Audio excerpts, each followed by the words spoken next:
Part terakhir nih dari My Dress Up Darling. Kalian penasaran kan sama hasil kolaborasi Marin dan Juju? Ya udah, kita langsung masuk aja ke dalam ceritanya. Inilah dia My Dress Up Darling. Hari ini, baju Marin dan Juju sudah selesai. Marin merasa terkesima melihat idolanya menggunakan baju buatan Gojo.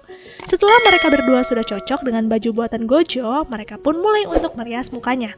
Juju ini, walaupun dia terkenal di dunia cosplay, dia tidak pelit ilmu. Juju memberikan tips bermakeup kepada Marin, sampai memberikan trik merubah bentuk mata menggunakan selotip. Trik itu ternyata berhasil merubah mata Marin menjadi lebih tajam seperti karakter Neon. Marin sangat-sangat senang, dan dia bahkan jadi tidak sabar untuk proyek collab. Tapi, rasa senang Marin itu seketika hilang ketika cuaca di hari pemotretan tidak mendukung. Walaupun begitu, ini cukup bagus juga, karena suasana gelap dan suram sesuai dengan tema pemotretan. Juju dan Marin tinggal menunggu kehadiran Gojo dan Shinju saja. Tapi Juju merasa aneh, tumben adiknya telat datang ke lokasi. Saat mereka berdua berbincang, tiba-tiba Gojo datang. Tapi dia dengan seseorang yang membuat Marin dan Juju terkejut. Jadi beberapa hari yang lalu, saat hari pengecekan lokasi, setelah Juju pingsan, mereka membatalkan pengecekan. Tapi saat Shinju dan Gojo hanya berdua, di sana Gojo menanyakan apakah Shinju sebenarnya ingin bercosplay juga. Mendengar hal itu, Shinju terkejut, karena memang dia ingin menjadi seorang cosplayer. Tapi dia mengurungkan niatnya karena merasa tidak seimut Juju. Dia punya bentuk badan yang lebih berisi. Selain itu, karakter yang diinginkan Shinju sangat aneh jika Shinju perankan. Shinju tidak ingin jika memalukan kakaknya nanti. Gojo pun langsung memberi semangat kepada Shinju kalau dia harus menggapai impiannya. Setidaknya cobalah sekali, karena kita tidak pernah tahu hasilnya akan seperti apa. Gojo juga menambahkan kalau kita tidak bisa menebak pola pikir seseorang. Masalah setiap orang berbeda-beda, jangan disamakan kehidupan Shinju dengan Juju. Gojo meminta Shinju berpikiran positif. Siapa tahu Juju malah akan sangat senang mengetahui adiknya punya kesukaan yang sama. Mendengar itu semua, Shinju jadi percaya diri. Dia pun meminta bantuan Gojo untuk membuatkan baju cosplay, dan karakter yang diinginkan Juju ini ternyata seorang laki-laki bernama Soma dari anime Putri Bunga Membara. Mengetahui karakter laki-laki, Gojo jadi frustasi sendiri karena dia jadi harus super duper mengakali tubuh Shinju yang mempunyai dada besar. Selain mengakali tubuh Shinju, Gojo juga harus memangkas dana pembuatan baju karena Shinju ini masih SMP, sehingga dia tidak punya dana lebih. Tapi karena Gojo sudah terlanjur memberi semangat Shinju, dia pun akan berusaha semaksimal mungkin merubah Shinju menjadi karakter idolanya. Hari pembuatan baju pun dimulai. Kebetulan karakter Soma ini menggunakan baju seragam SMA yang ternyata persis sama dengan baju seragam sekolah Gojo. Maka dari itu Gojo tidak perlu membuat baju yang mahal. Gojo pun meminta Shinju untuk mencoba bajunya. Tapi sayang, baju itu terlalu kecil untuk dada Shinju yang besar. Sampai-sampai kancingnya saja terlepas. Gojo pun mengakali cara lain, yaitu menggunakan teknik lilit baju kimono. Lebih baik sih, tapi seragam masih menunjukkan tubuh wanita. Gojo pun mencari info dari media sosial para cosplayer. Dan beruntungnya Gojo menemukan ada postingan yang membahas rompi penyangga dada ukuran besar. Selain itu, untuk membuat tubuh lebih maskulin, Gojo akan menambahkan bahu buatan, karena karakter Soma ini punya bahu lebar. Beruntungnya lagi, semua perlengkapannya harganya sangat murah. Maka di hari itu juga Shinju langsung membelinya. Di keesokan harinya, Shinju kembali datang ke rumah Gojo. Mereka kini berlatih untuk merias wajah Shinju. Gojo merubah ukuran mata Shinju agar lebih tajam. Dan setelah rangkaian yang sangat panjang, inilah penampilan Shinju secara keseluruhan. Awalnya, Shinju merasa tidak percaya diri berdiri di depan kakaknya. Tapi respon Juju dan Marin sangat baik. Mereka memuji penampilan Shinju yang sangat mirip dengan karakter Soma. Di hari itu, Shinju benar-benar percaya kalau dia ternyata layak menjadi seorang cosplayer. Sesi pemotretan pun dimulai. Seperti biasa, Shinju dengan profesional memfoto Juju dan Marin terlebih dahulu. Tidak perlu diragukan lagi, hasilnya pasti sangat luar biasa. Saat Shinju sibuk memfoto Marin, Juju menghampiri Gojo, mengucapkan terima kasih karena berhasil membuat adiknya mengeluarkan apa yang diinginkannya. Walau sebenarnya Juju merasa gagal menjadi seorang kakak, karena yang berhasil mengeluarkan jati diri adiknya malah Gojo. Selain mengutarakan rasa terima kasih, Juju juga akan mengganti biaya sisanya yang tidak dibayar Shinju. Sebenarnya Gojo tidak keberatan akan hal itu, karena Gojo paham Shinju kan masih SMP. Tapi Juju tetap bersikeras akan membayar Gojo dengan profesional, karena bagi Juju, pelayanan Gojo ini harus dihargai. Di tempat lain, Shinju masih sibuk memfoto Marin. Saat dia asik memotret Marin, dia tidak menyadari kalau penyangga dadanya ternyata rusak, dan akhirnya di saat itulah sesi pemotretan pun selesai. Di rumah, Shinju dan Juju sedang melihat hasil pemotretan. Mereka cukup puas dengan hasilnya. Saat asik memandangi foto, Juju mengatakan kalau dia sebenarnya iri melihat Marin dan Shinju. Tubuh mereka tinggi dan bisa menggunakan karakter apapun. Mendengar hal itu, Shinju tentu saja terkejut bagaimana bisa kakaknya iri dengan dirinya. Shinju pun kembali teringat dengan kalimat Gojo yang mengatakan kalau hidup seseorang pasti masalahnya berbeda-beda. Untuk mengakali kesedihan kakaknya, Shinju pun mengatakan kalau dia nanti sudah SMA akan kerja paruh waktu untuk bisa sukses menjadi cosplayer seperti kakaknya. Mendengar hal itu, Juju sangat senang karena kali ini dia akan sering melakukan hal kesukaan bersama sang adik tercinta. Sedangkan di sini, Marin menelpon Gojo memintanya melihat hasil foto yang dikirim Shinju. Di sana Marin penasaran asal mula Shinju akhirnya mau menjadi seorang cosplayer. Tentu saja Gojo menceritakan semuanya. Tapi di tengah obrolan, Marin menyadari kalau proses pembuatan kostum, Shinju dan Gojo berarti jadi sering berduaan kan? Tidak disangka-sangka, hal itu malah membuat Marin jadi cemburu. Scene pun berpindah di hari-hari selanjutnya. Gojo sedang membuat kostum baru untuk Marin.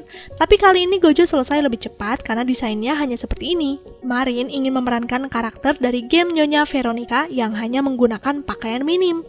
Saat Gojo melamun di kamarnya, tiba-tiba Marin datang. Dan ketika pintu dibuka, Gojo terkejut dengan penampilan Marin ini. Jadi Marin saat datang ke sini sengaja menggunakan foundation tubuh untuk merubah warna kulit agar sama dengan Veronica. Karena cuaca di luar sangat panas dan Marin tidak nyaman menggunakan pewarna di tubuhnya, dia pun meminta izin untuk menumpang mandi. Singkat cerita, selesai mandi, Marin dan Gojo menikmati cemilan di kamar. Saat itu Marin dipinjamkan baju olahraga Gojo. Entah kenapa, Gojo jadi salah tingkah mengingat bajunya dipakai Marin. Salah tingkahnya Gojo ini malah sampai mukanya memerah. Untuk mengalihkan perhatian, Gojo kembali membahas perintilan kostum yang akan Marin gunakan. Marin pun mengeluarkan rantai yang akan dia gunakan. Saat itu Marin langsung mencobanya. Namun karena Marin terlalu aktif, dia bergerak yang menyebabkan kepalanya terbentur. Akibat jatuhnya Marin, proses pemotretan pun diundur karena kepala Marin benjol. Di hari lainnya, Marin tiba-tiba mengajak Gojo ke Shibuya, bukan untuk berbelanja bahan kostum, tapi kali ini Marin ingin membelikan baju untuk Gojo, karena Gojo selalu menggunakan baju yang sejenis setiap keluar rumah. Dari berbagai macam pilihan yang dicoba, Gojo tetap menawan di mata Marin, malah jadi lebih menarik. Walaupun sudah terlihat pas, tapi Gojo sendiri memutuskan tidak membeli apapun, karena menurutnya tidak ada satupun baju yang sesuai. Selain berkunjung ke toko baju, mereka menikmati makanan dan jajanan sekitar Shibuya. Setelah menikmati jalan-jalan yang cukup lama, akhirnya mereka pergi ke tempat lain. Di tengah jalan, Marin kembali membahas kostum Veronica karena benjolan di kepalanya sudah sembuh. Mendengar hal itu, entah kenapa kali ini Gojo meminta Marin melakukannya sendiri.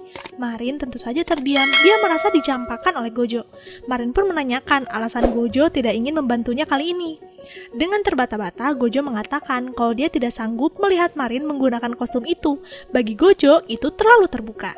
Mendengar hal itu, Marin jadi sangat lega, karena Marin kira Gojo sudah lelah membantunya. Mengingat Gojo tidak bisa membantu Marin untuk kostum ini, Marin pun menurutinya dan akan menggunakan kostum Veronica di rumah saja. Mereka pun kembali berjalan, namun terlihat mereka berdua saling tersipu malu satu sama lain. Untuk mencairkan suasana, Marin mengisengi Gojo dengan berbisik, apakah Gojo mau dikirimkan hasil fotonya?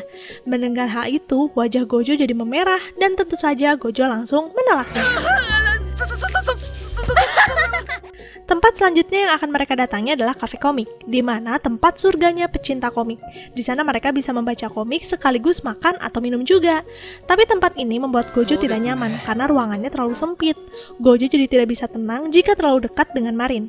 Marin pun membahas kalau dia sedang ingin bercosplay dari karakter Liz Imut, karakter yang ada di manga ini. Liz adalah iblis yang suka menggoda pembuat novel bernama Kaname. Walaupun Marin menyukai karakter itu, tapi Marin tidak percaya diri karena Liz karakter yang sangat imut, sedangkan Marin tidak punya tubuh yang dikatakan imut. Gojo pun terdiam dan dia mengatakan kalau Marin sebenarnya bisa-bisa saja jadi karakter Liz. Mendengar hal itu sambil tersipu malu, Marin pun mengatakan kalau dia akan mencobanya karena Gojo yang memintanya. Gojo pun melihat baju dari Liz, tapi sayang, gambarnya tidak sedetail biasanya. Maka dari itu, Gojo jadi harus bekerja keras membayangkan bentuk baju cosplay kali ini. Di hari lainnya, terlihat Gojo yang sedang gugup, karena sekarang Gojo sedang berada di sebuah kamar hotel. Apa penyebabnya? Ayo kita mundur ke 1 hari sebelumnya. Jadi Gojo mengirimkan pesan kepada Marin kalau kostum Lee sudah selesai. Maka dari itu Marin langsung memutuskan akan melakukan pemotretan di sebuah tempat yang menurut Marin sudah sesuai dengan kamar si penovel Kaname. Gojo tidak diberitahu tempatnya, dia pun taunya ketika sudah di lokasi. Gojo sangat panik karena tidak nyaman berada di kamar hotel berduaan. Selain itu, hotel ini khusus dewasa. Marin pun menenangkan Gojo kalau hanya inilah tempat yang sama persis seperti di manga. Sedangkan kalau di cancel, sayang juga uangnya tidak bisa kembali. Dengan berat hati, Gojo pun menerimanya. Marin pergi ke toilet untuk mengganti baju. Di sana Gojo terus berusaha menenangkan diri. Tidak lama Marin pun muncul dengan kostum Liz. Melihat penampilan Marin, Gojo pun meminta maaf dengan desainnya kali ini, karena bisa jadi ini agak berbeda dengan karakter yang ada di anime, karena kan gambarnya tidak detail. Marin menenangkan Gojo kalau sudah biasa para desainer cosplayer membuat versi yang sedikit berbeda, karena terkadang manga dan anime saja bajunya suka ada yang diubah sedikit-sedikit. Setelah menjelaskan itu semua, Gojo jadi percaya diri dan dia pun mulai merias Marin.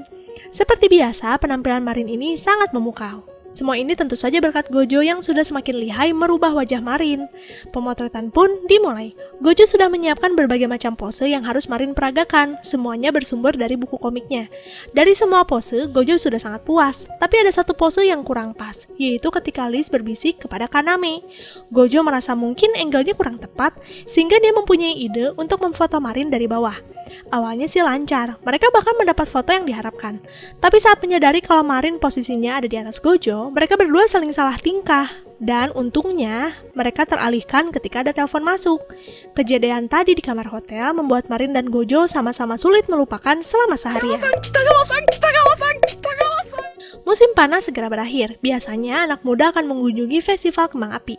Tapi di sini Gojo sibuk berlatih melukis boneka Hina. Saat Gojo fokus dengan boneka Hinanya, tiba-tiba muncul pesan dari Marin meminta tolong untuk menempatkan pita di bando yang dimilikinya. Gojo tentu saja membantu Marin. Di sana Marin membahas kalau dia sangat kesal kepada ayahnya yang membatalkan kunjungan festival musim panas hanya karena Marin belum mengerjakan PR. Padahal liburan masih 2 minggu lagi. Selain itu Marin telat mengerjakan tugas pun bukan karena dia malas, tapi karena Marin ada kerjaan yang sangat banyak. Gojo tentu saja penasaran tentang pekerjaan Marin. Akhirnya Marin pun memberitahu kalau dia bekerja sebagai model majalah. Gojo sangat terpesona melihat kecantikan Marin di majalah. Malah wajah Marin di sini tidak terlihat seperti Marin. Marin ini punya kesempatan menjadi model karena pemilik salon langganan Marin adalah editor di majalah itu. Awalnya Marin tidak mau, tapi saat tahu harga kamera DSLR sangat mahal, Marin jadi semangat untuk menabung membeli kamera. Gojo sangat kagum dengan kegigihan Marin untuk memenuhi hobinya menjadi seorang cosplayer. Setelah membantu Marin, Marin mengajak Gojo untuk menonton film. Sebenarnya Gojo kurang suka, tapi Marin membujuk Gojo kalau film ini tidak seram sama sekali. Dan benar saja, Gojo terlihat tidak takut, tapi yang terlihat takut malah Marin. Setelah menonton film, Marin menyadari kalau buku matematikanya tertinggal. Sehingga di hari itu, Gojo mengantarkan Marin ke sekolah untuk membawa buku catatan. Saat mereka akan kembali pulang, Marin melihat kolam berenang sekolah dan dia penasaran untuk main ke sana. Seperti biasa, Marin ini selalu ceroboh. Niatnya sih ingin mencelupkan kaki saja, tapi Marin malah terjatuh ke dalam kolam. Bodohnya lagi, ternyata dia tidak bisa berenang. Untungnya, Gojo menyadari dan dia pun segera terjun menyelamatkan Marin. Lalu di sini, Marin tiba-tiba mengatakan kalau dia ingin pergi ke festival musim panas. Dia akan mencari di mana yang masih menyelenggarakan acara itu. Untuk bisa pergi ke sana, Marin berjanji akan segera menyelesaikan tugasnya. Hai, ii desu yo. Hari pun berlalu dan akhirnya Marin memberitahu kalau dia berhasil menyelesaikan tugas matematika. Maka dari itu, di malam selanjutnya mereka pun pergi ke festival kembang api bersama. Gojo lebih dulu sampai di lokasi. Dia khawatir Marin akan sulit menemukannya karena banyak orang yang datang. Tapi tidak lama seseorang dengan yukata menghampiri Gojo dan ternyata itu Marin. Marin terlihat sangat cantik menggunakan yukata. Bahkan Gojo saja sampai terpana melihat penampilan Marin ini. Mereka pun mulai menikmati malam festival dengan mencoba berbagai macam makanan. Sebenarnya Marin ini sangat suka makan, sehingga Gojo direpotkan dengan makanan yang dibeli Marin. Sepertinya selain menonton kembang api, Marin berniat untuk makan yang banyak di sini. Saat mereka sibuk melihat makanan, tiba-tiba terdengar pengumuman kalau kembang api akan segera diselenggarakan. Dengan cepat, Marin dan Gojo pergi ke lapangan. Tanpa menunggu lama, satu persatu kembang api dilepaskan dan itu memikat perhatian Gojo. Gojo sangat terharu karena di tahun ini dia benar-benar merasakan secara langsung festival kembang api. Karena tahun-tahun sebelumnya Gojo hanya melihat dari jendela kamar. Gojo saat itu sangat bersyukur bisa kenal dan dekat dengan Marin. Semua pengalaman yang dia alami bisa didapatkan berkat Marin. Setelah menonton kembang api, kini waktunya untuk pulang. Tapi sayang, kaki Marin lecet karena tidak bisa menggunakan sandal tradisional. Marin pun meminta tolong Gojo untuk menggendongnya pulang. Dengan malu-malu, Gojo pun mulai menggendong Marin. Di tengah jalan, Marin mengatakan kalau dia sangat senang dengan acara tadi, tapi sangat disayangkan juga berakhir seperti ini. Gojo tentu saja menjawab kalau dia tidak apa-apa kalau harus menggendong Marin, karena kaki Marin kan lecet. Marin pun tersenyum, dan dia berkata kalau untuk kedepannya, Marin akan berhati-hati lagi, agar di festival tahun depan akan berakhir dengan indah. Mendengar hal itu, Gojo terkejut, karena berarti di tahun-tahun ke depan, dia akan selalu menghabiskan waktu bersama Marin. Lalu di sini, saat Gojo akan tertidur, tiba-tiba Marin menelpon Gojo. Bukan karena urusan kostum, tapi karena Marin ketakutan setelah menonton film horor. Marin meminta Gojo menemaninya sampai hatinya tenang. Di sana Marin membahas kalau dia sangat sedih musim panas akan berakhir, padahal dia masih banyak yang ingin dilakukan. Gojo dengan nada ngantuknya ikut menjawab kalau tahun ini adalah tahun terbaik untuknya juga. Mendengar hal itu, Marin setuju, karena di tahun ini juga di mana mereka menghabiskan waktu bersama membuat berbagai macam baju cosplay. Tidak lama terdengar suara nafas Gojo yang tertidur. Karena tahu Gojo sudah tertidur, Marin pun berniat menutup telepon. Tapi sebelum itu, Marin mengatakan kalau Marin mencintai Gojo. Dan telepon pun dimatikan. Oyasumi. Selesai deh rangkaian keseluruhan dari My Dress Up Darling. Jujur, kalau dari alur ceritanya ini sangat seru, karena mengangkat kehidupan seorang cosplayer dan bagaimana sulitnya membuat satu buah kostum. Sayangnya dari anime ini yaitu terlalu banyak adegan fan service yang cukup membuat cerita ini jadi nggak ramah buat kalangan usia. Aku harap rekapan buatanku ini bisa membantu kalian yang masih di bawah umur untuk bisa menonton anime ini. Karena anime ini sebenarnya bermakna, di mana kita harus memperjuangkan apa yang kita sukai semaksimal mungkin. Harus berani mengambil langkah besar. Ya kayak gitulah pesan-pesan tipisnya. Makasih buat kalian yang selalu dukung Masume Cerita. Kita ketemu lagi di next video. Jamatane, arigato gozaimasu.